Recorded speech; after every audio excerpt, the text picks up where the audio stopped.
Okay. Well, welcome, Rashmi, and thank you for coming and joining us today for Gwen's Thrive Entrepreneur Interview Series. As owner of Love and Light Hypnosis, give us a little bit of an idea of what you do and why you do it. Well, first of all, thank you, Jennifer, for having me. Why I do this because I feel I am driven to help people. It took me a while to figure out in which way, but it brings me so much joy to have clients come in and to see that what I'm doing is helping, making a difference in their lives. And it's all them. They're the ones who are doing the work. They're the ones who are making whatever changes they want to make. And I'm kind of just like a guide or facilitator, but I think there's nothing that makes me happier to know that 2 months ago when someone started with me, they were feeling this way. And then over the course of our time together, they're feeling a lot better. It's incredible. That's awesome. So who do you serve? What kind of hypnosis do you tend to practice? So I get a lot of people like with anxiety, depression, people looking to quit smoking. But then there's the few that would like a past life regression, age regression to help just go back to the current life, but childhood where they think something might have happened. I also teach hypnobirthing classes, so I've been working with some expectant families.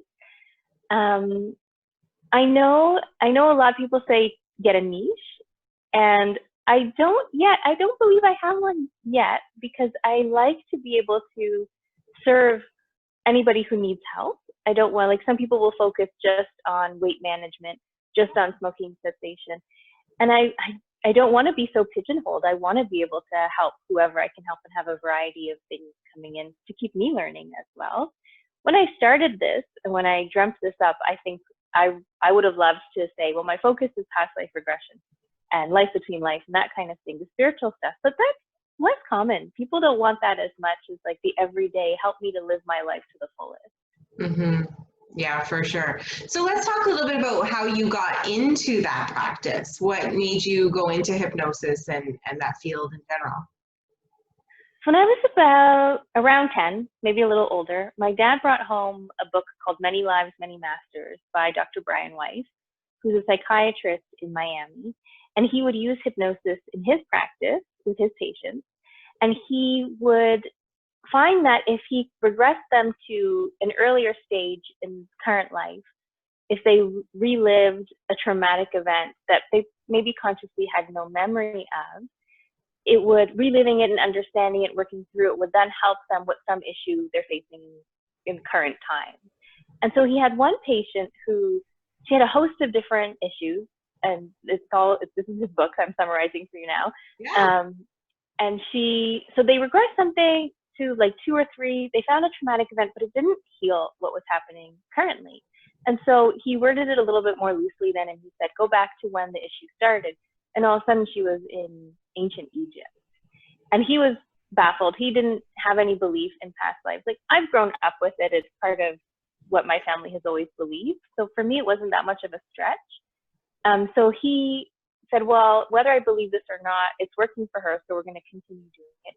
And then I won't give away the whole book, but I do suggest, if you're interested, you read it. Through the course of working with her, he came to believe what she was experiencing was real. And then he kind of sat on that for 20 years and eventually wrote and published his book. And he was really worried because he was a very prominent psychiatrist, and he didn't know what the rest of the medical community was going to say about it. And so I read this book, and something about it, I don't know if I had ever thought about past lives or reincarnations before that, but in reading this book, I just felt like this is what I want to do. So fast forward, finishing university, I was not a good student, and part of there might have been a lot of reasons for it, but as much as I thought this is what I want to do, and I want to be just like Brian Weiss, I thought, well, I can't be a doctor. I went into human resources. I think I did that for about a year.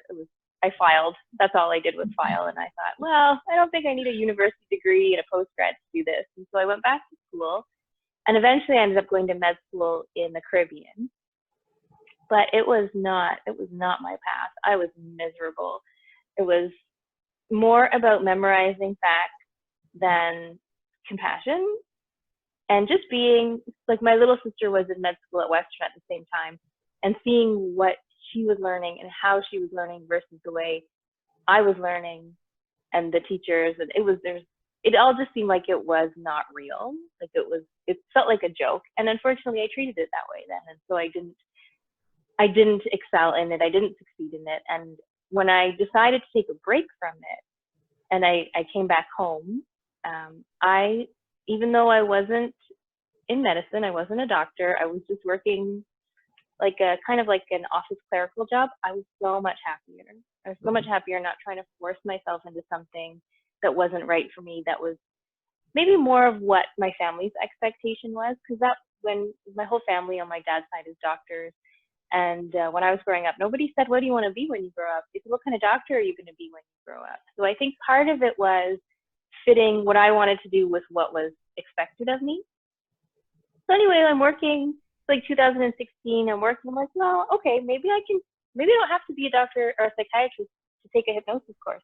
I can just take a course. And so I took a course, and then another one, and then another one. And so since then I've done like the basic hypnosis training with the National Guild of Hypnotists. And then I've gone on to do 2 different past life training, life between life training, PTSD training, the hypnobirthing, and then 2 different types of hypnosis protocols to help get to and heal whatever issues people are dealing with. And those are actually really incredible as well. So I kind of just went with it. And amazing. Yeah, I'm doing it. And, sometimes I think, well, it would be great to be a physician and know that, I have patients coming in, I have steady income coming in, but there's a ton of physicians in the world. And part of what disheartened me about medicine was, oh, there's this wrong here, take this medication. Yeah, this, take this medication. A lot of physicians didn't even talk about diet and lifestyle modifications. Patients didn't care about side effects because it's just become this, I'll just take a pill and I don't have to change anything else about my life. Whereas most of my hypnosis clients, they want to be participants in their healing. They're ready to do whatever work needs to be done to get to the level that they want to get to. So I think for me that fits better, that I'm not just doing something that might or might not help you, but this is the status quo, versus we're actually making changes that are not just short-term changes, are not just as long as you're on this medication. But the goal of hypnosis is that you're not going to be seeing me all the time for the rest of your life. You're going to see me a few times.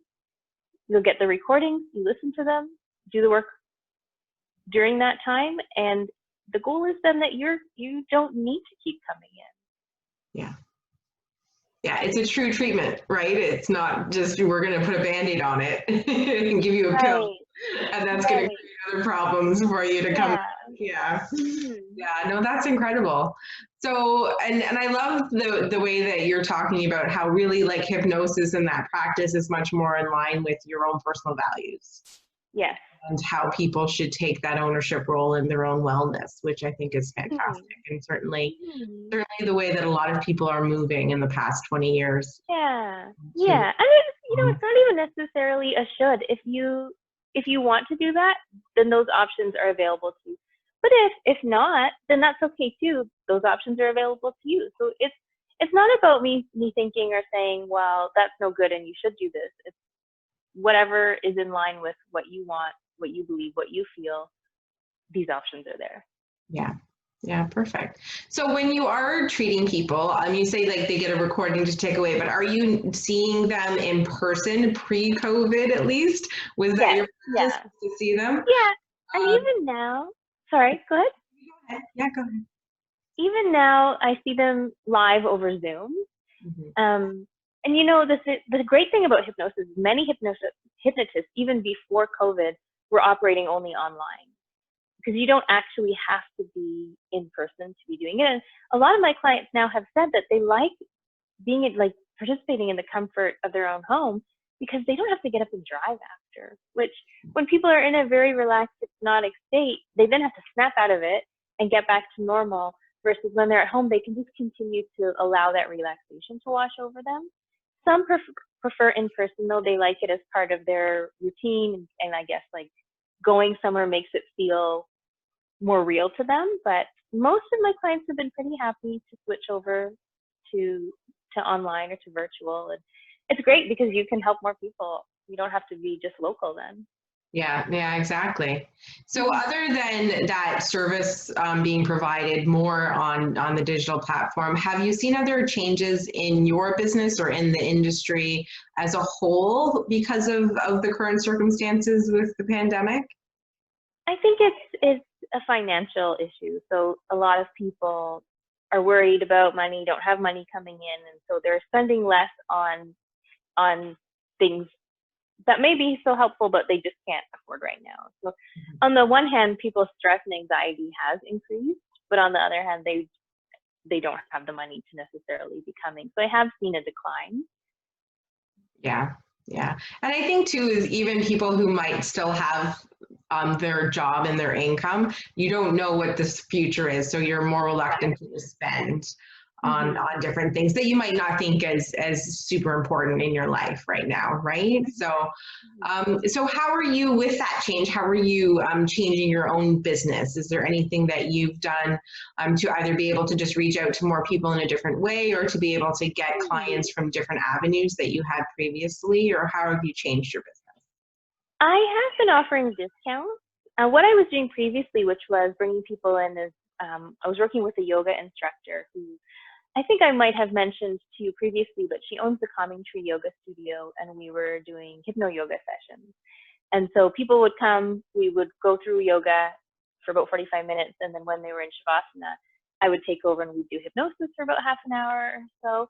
And so like that was good, and that was bringing people, and really those classes were getting quite busy.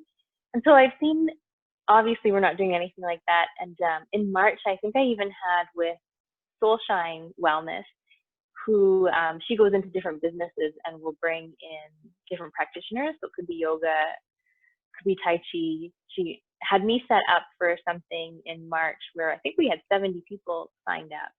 And again, that had to be canceled. So a lot of the traditional ways that I was getting clients, I can't do anymore. But I have been, up until the end of June, I had been offering every Friday night a Facebook Live, doing a hypnosis, and those were open to anyone. They're on my page, the recordings are there. So I did that for a little over 3 months, and now on Friday nights, I'm going to start up with the hypnobirthing classes. So that's on hold for now. But so I know like those videos had a lot of views, and as always, like people were offered a discount, come in if you want. So it brought in a few people. Well, that's good. That's amazing. And I did actually view a couple of those. Oh, good. So they were lovely. I couldn't tune in live, but I did do the recording. So especially the snack cravings. Like, yes, I do not have the snack craving. What I find too with a lot of people who I've worked with is they might not notice the change right away, but then over time they start to realize, and it's so slow and gradual that it takes them to be like, oh, right, that's what it used to be like. And a lot of them are like, I don't know, was it the hypnosis maybe? And I find I do that myself as well. Was it this? Maybe I just, was ready for the change, but either way, you wouldn't be listening to the session or coming in for hypnosis if you're not ready for the change. Yeah. It's a help. It's like just a little bit of support, something in your corner helping you to reach your goals. I had one client who she'd actually been coming to all the hypno yogas, and so we were running them for almost a year before COVID.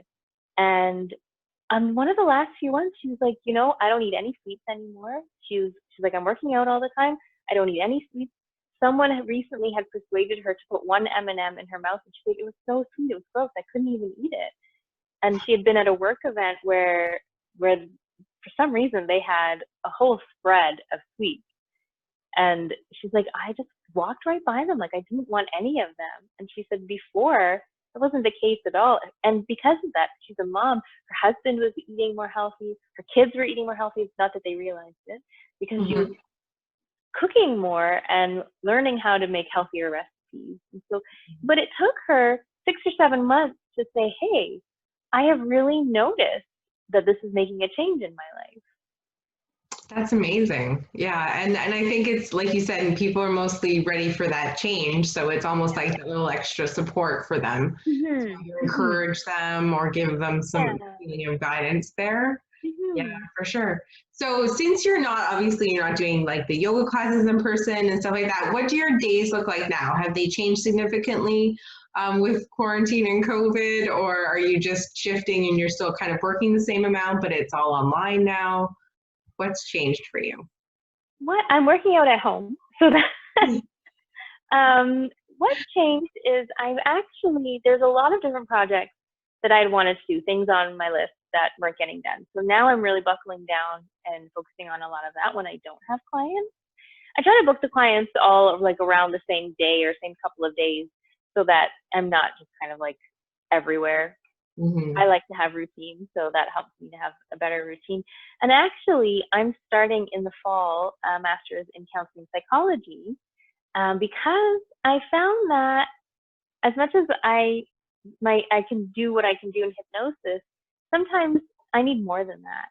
Like I to be able to help people. There's only so much then that I can say, and a lot of them say, "Well, you're like a psychologist, right?" And no, I'm not, and I don't want people to take then my suggestions so seriously, thinking, well, a psychologist told me this, a professional told me this. Like a lot of my suggestions are things I've seen from other clients or things that I know for myself. So, for instance, people who want to quit smoking, one of the suggestions is keep the cigarette somewhere else so that you're not reaching for them by habit, so that you stop and you think, right? And that's a simple suggestion, but what if somebody were to kind of say, well, the psychologist told me to, like, I don't want to mislead anyone in any way. Hmm.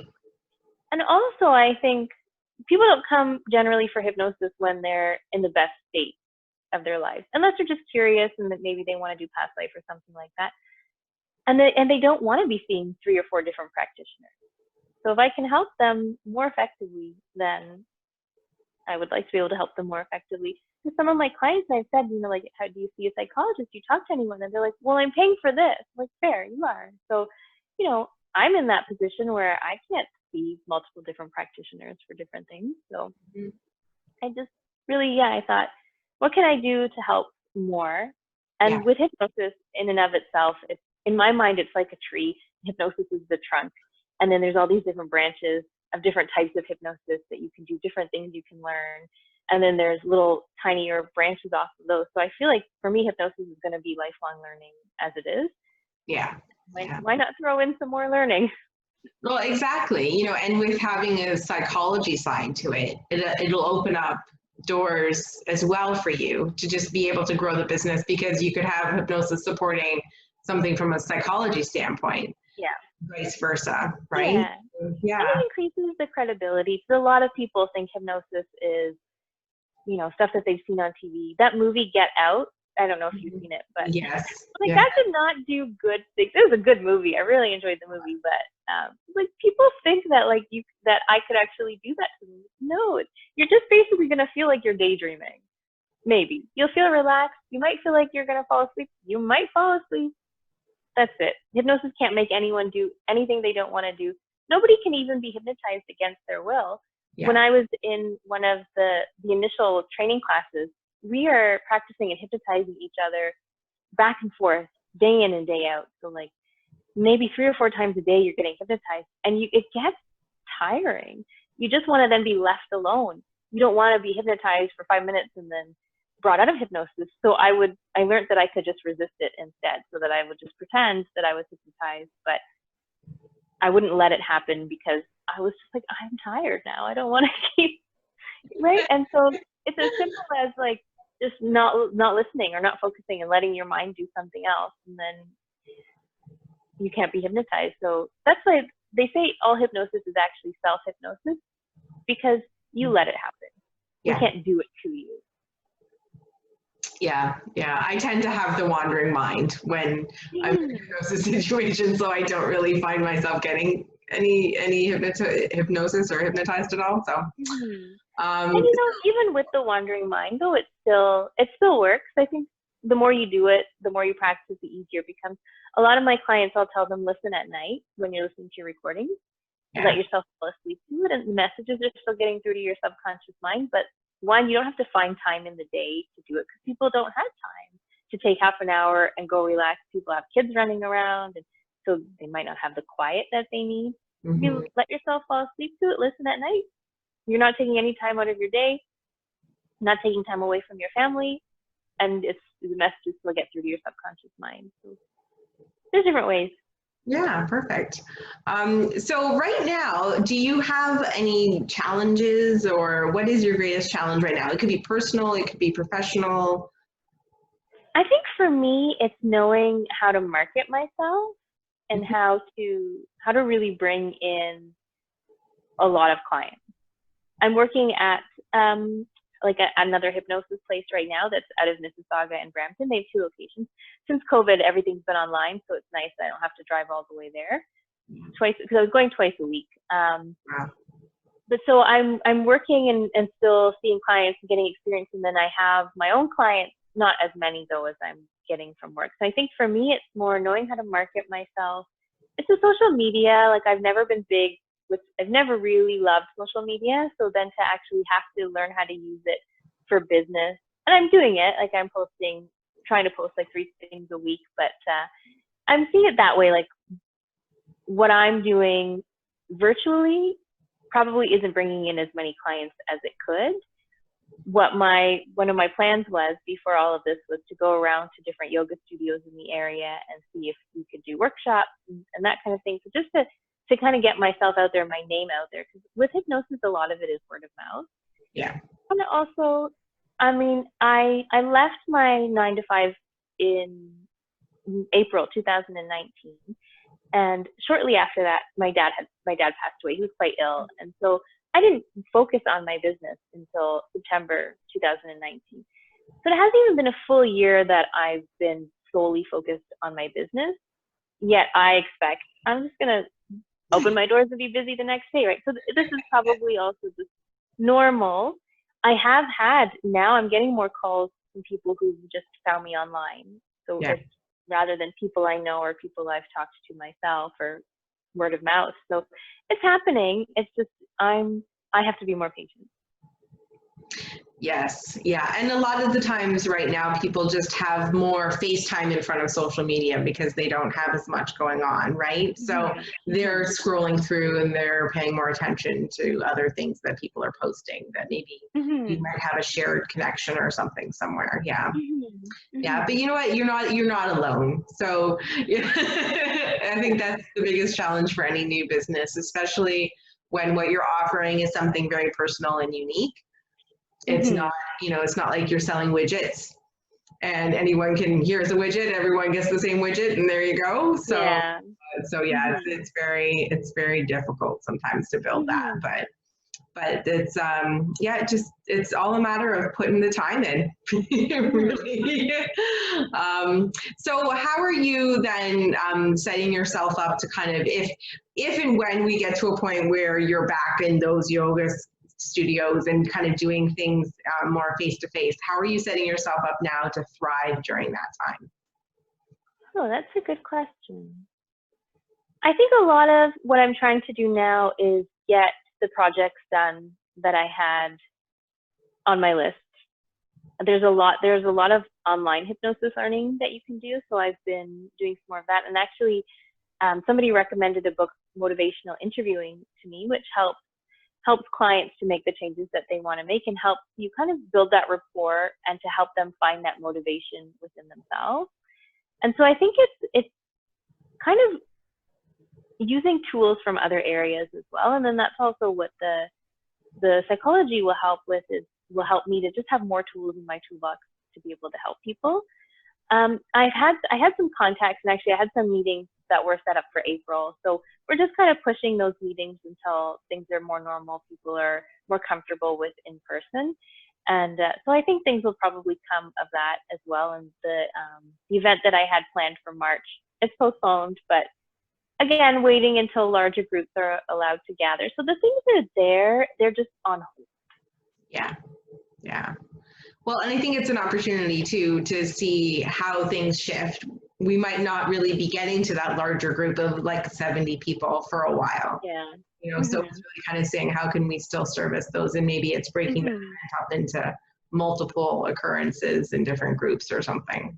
Yeah, I think everyone's in that, we're not quite sure, but we're trying to get there. Limbo. Yeah, we're kind of in a limbo stage, not knowing how are things going to look, and then things can open up again, and then there might be a second wave, and be closing down again. So, but I think it's the important thing has shown us that we're all very adaptable. There's so much now that people are doing on Zoom, people are online, people working from home, where previously they would have thought that that's not possible, but necessity is the mother of invention, right? So people are learning that they can adapt and they can change and they can still thrive. Yeah, exactly. So during this quarantine, have you had any guilty pleasures?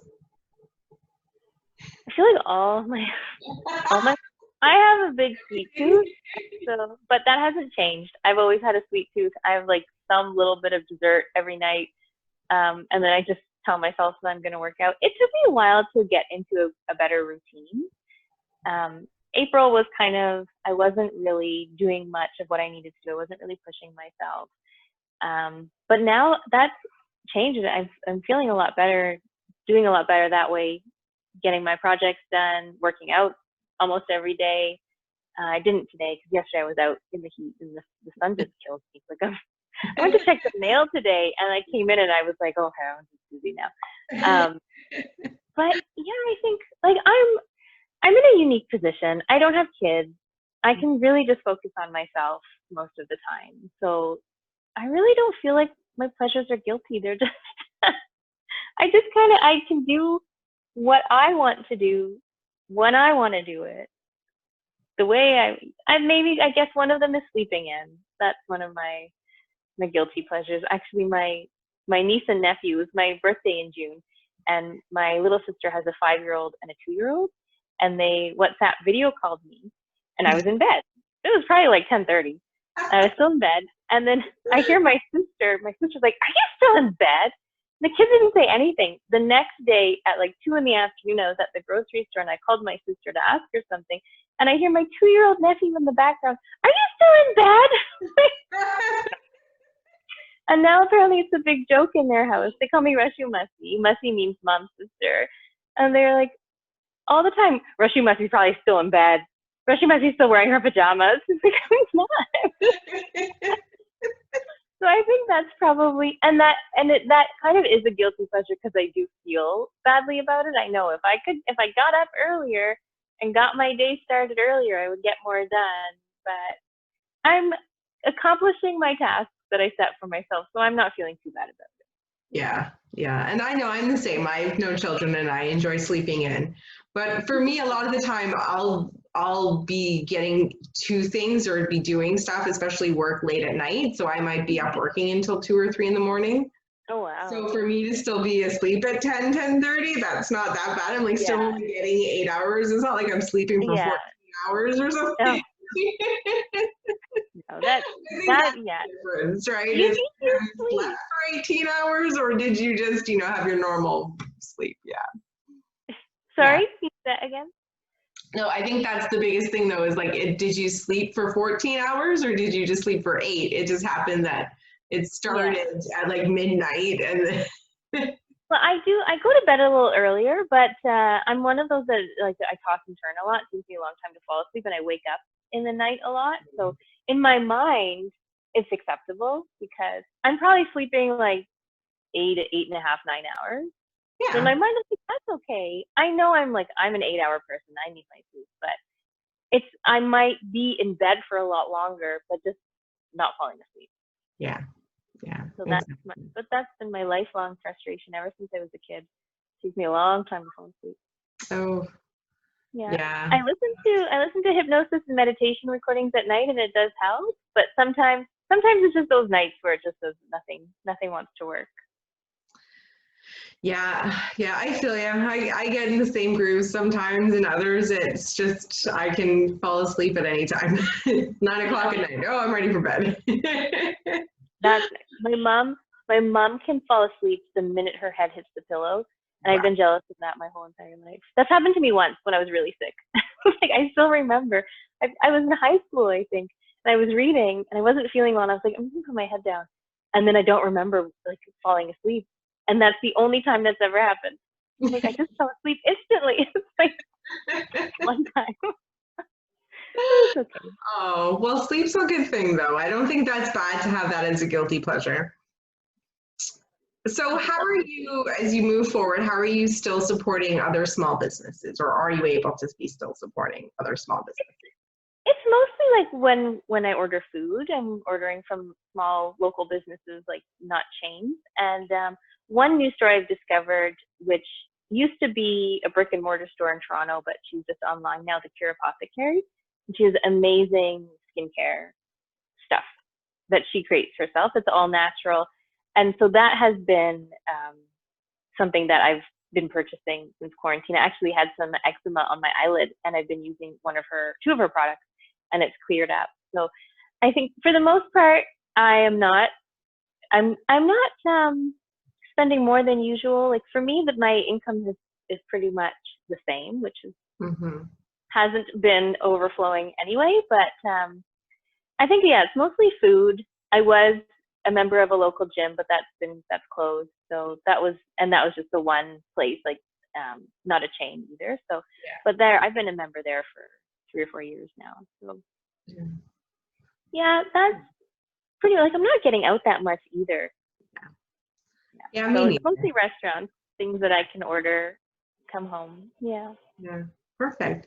How are you supporting your community in general? Is there anything that you're involved in from a volunteer perspective with your business, or anything like that you want to tell us all about?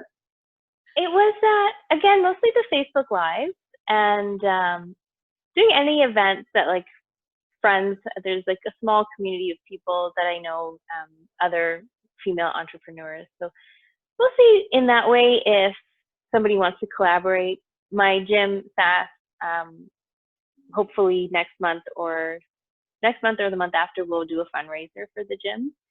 And then again, yeah, I think it's mostly like working with friends locally. The Facebook Live was a big one for me.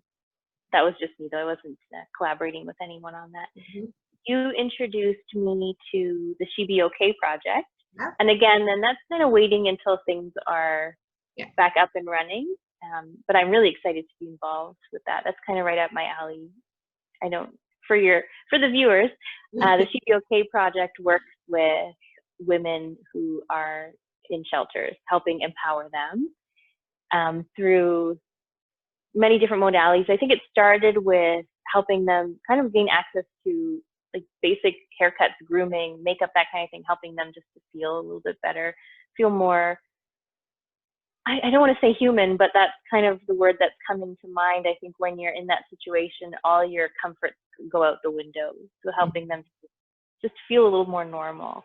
And so hope we're going to bring in hypnosis as well then to help with self-esteem and anxiety, other things they might be struggling with. And for me, I think like empowering women is really big. It's one of my big passions. Yeah, that's amazing. And the She Be Okay project is a great one. And I know that they're, again, taking time right now to kind of do some side projects and things, and then kind of get full force into it as we move forward through everything. So how can the Gwen community and myself included support you in your business?